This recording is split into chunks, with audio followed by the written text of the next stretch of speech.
You mentioned the June Mazer archives.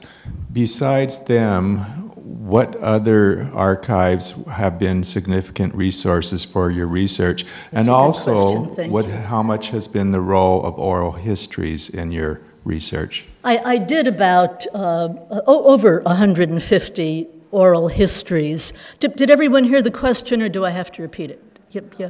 I did over 150 interviews, oral histories, but I got material finally from 20 archives. I worked at the June Mazer Archive, of course, at the One National Archive at USC. I worked at the Botts Collection in Houston. There's really a fascinating LGBT history in Houston that I trace in my book and in several places in the book. I worked at the Washington State Historical Society.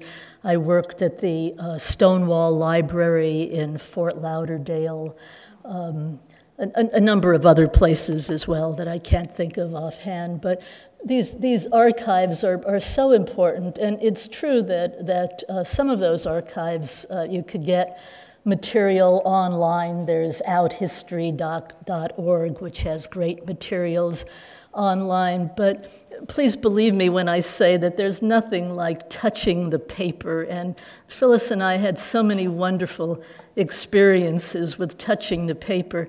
One was there was a gay male leader who really was a revolutionary long before Stonewall. His name was Frank Kameny, and we worked on his papers at the Library of Congress. And I found one letter in particular that was so wonderful.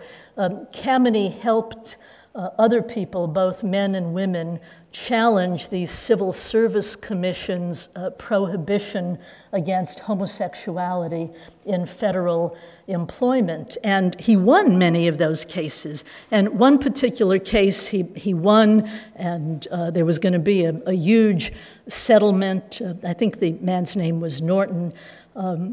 And it was going to be in the Washington Post. And Norton wrote to Kameny saying, well, my brother works in D.C., and he's going to see it, and I'm not out to my family, and I'm really upset.